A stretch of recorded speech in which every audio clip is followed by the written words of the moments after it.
તો નમસ્કાર દોસ્તો, સ્વાગત છે આપ સૌનું આપણી ચેનલ ઓનલી ખેડૂત માહિતી યુટ્યુબ સમાચાર ઉપમાં. અને મિત્રો, દેશ દુનિયાના અને ગુજરાતને લગતા તમામ મોટા સમાચાર જોવા માટે ચેનલને સબસ્ક્રાઇબ, વિડીયો પસંદ આવે તો વિડીયોને લાઈક કરવાનું ના ભૂલશો. ત્યારે મિત્રો હવે સૌથી પહેલા સૌથી મોટા સમાચારની વાત કરવામાં આવે તો મિત્રો હવે સમાચાર આવી રહ્યા છે. મિત્રો, નવરાત્રિને લઈને સરકાર એક્શનના મોડમાં. જી હા મિત્રો, સરકારની ગાઈડલાઈન મુજબ નવરાત્રી દરમિયાન મિત્રો ગરબા આયોજકો માટે કડક નિયમો બનાવવામાં આવ્યા છે, જેમાં મિત્રો નાગરિકોની સુરક્ષા માટે વીમા પોલિસીથી લઈને ગરબા પંડાલમાં સીસીટીવી દરમિયાન ફરજિયાત બનાવવા સુધીની દરેક બાબતોનો સમાવેશ કરવામાં આવ્યો છે. મિત્રો વાત કરવામાં આવે તો આ સાથે જ કોન્ટ્રાક્ટ સિક્યુરિટી સાથે જમા કરાવવાની રહેશે. ત્યારે મિત્રો હવે વાત કરીએ તો મિત્રો આ સિવાય અગ્નિશામક એટલે કે ફાયરના સાધનોની સુવિધા અને વિદ્યુત ઉપકરણોની પણ જે છે તે નવરાત્રિનું જે આયોજન થાય છે તે સ્થળ પર તેમને રાખવું જરૂરી બનશે. મિત્રો, ઇમરજન્સીની સ્થિતિમાં જો કોઈ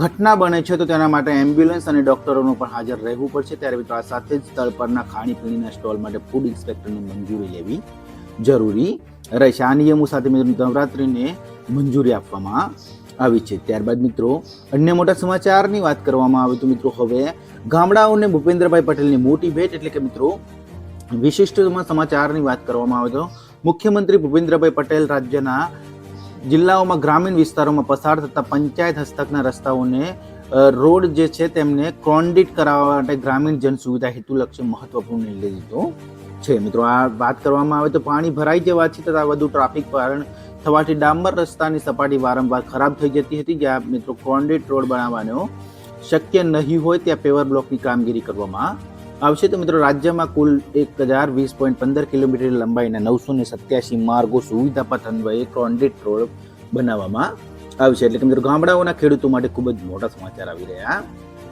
છે.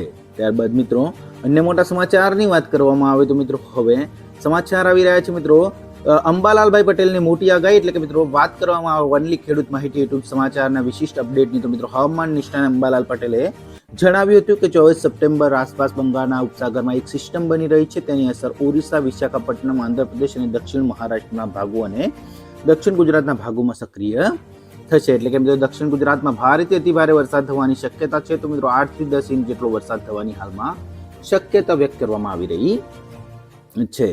ત્યારબાદ મિત્રો અન્ય મોટા સમાચારની વાત કરવામાં આવે તો મિત્રો હવે ગામડાઓમાં શૌચાલય બનાવવા માટે 12,000 રૂપિયાની સહાય એટલે કે મિત્રો ભારતને સ્વચ્છ બનાવવા માટે ભારત સરકાર દ્વારા મફત શૌચાલય યોજના શરૂ કરવામાં આવી છે. મિત્રો વાત કરવામાં આવે તો મફત શૌચાલય યોજના 2024 માટેની અરજીઓ ગ્રામીણ અને શહેરી બંને વિસ્તારોમાં શરૂ થઈ ગઈ છે. તો મિત્રો તમે આ યોજનાનો લાભ છે ન માત્ર ગ્રામીણ પરંતુ શહેરોમાં પણ ઉપલબ્ધ રહેશે. ત્યારે મિત્રો આ યોજના હેઠળ 2019 સુધીમાં દરેક ઘરમાં શૌચાલય બનાવવાનું જે લક્ષ્ય નક્કી કરવામાં આવ્યું હતું તેને મિત્રો હવે 2024 સુધી લંબાવવામાં આવી છે. એટલે કે મિત્રો હવે વાત કરવામાં આવે તો સરકાર સ્વચ્છ ભારતને પ્રોત્સાહન આપવા માટે નવા પગલાં લઈ રહી છે.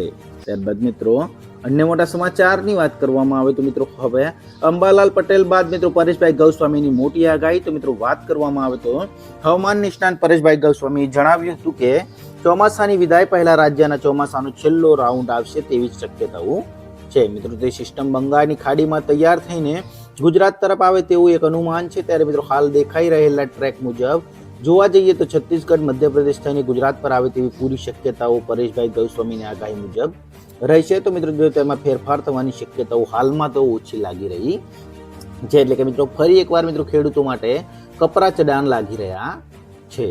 ત્યારબાદ મિત્રો અન્ય મોટા સમાચારની વાત કરવામાં આવે તો મિત્રો હવે શિષ્યવૃત્તિને લઈને રેશન કાર્ડને લિંક કરવાની પ્રોસેસને લઈને મિત્રો ઘણા વિદ્યાર્થીઓ પરેશાન. એટલે કે મિત્રો રાજ્યની પ્રાથમિક, માધ્યમિક અને ઉચ્ચતર માધ્યમિક શાળામાં અભ્યાસ કરતા બાળકોની બેંક એકાઉન્ટ, જાતિ સહિતની વિગતો ઉપલબ્ધ હોવા છતાં સરકાર નવા કૃત્વાથી સ્કોલરશિપ માટે વિદ્યાર્થીઓને વલોપાત કરવો પડી રહે તેવી સ્થિતિ સર્જાઈ છે. એટલે કે મિત્રો હાલમાં વિદ્યાર્થીઓને જો સ્કોલરશિપ લેવી હોય તો મિત્રો સહિત સહાય સરકાર દ્વારા રેશન કાર્ડને બેંક એકાઉન્ટ સાથે જોડવાનું નવું તૂત જાહેર કરાતા વિદ્યાર્થી, વાલી અને શિક્ષકોની હાલમાં કફોડી બની છે. જેને લઈને મિત્રો ચારે તરફ હાલમાં રોષ જોવા મળી રહ્યો છે. અને મિત્રો વિદ્યાર્થીઓ છે તે શિષ્યવૃત્તિથી હાલમાં વંચિત છે. તો મિત્રો ગામડે રેશન કાર્ડ કેવાયસીને લઈને મિત્રો જે છે શાળાના સંચાલકો અને મિત્રો વિદ્યાર્થીઓ હાલમાં પરેશાન થઈ રહ્યા છે.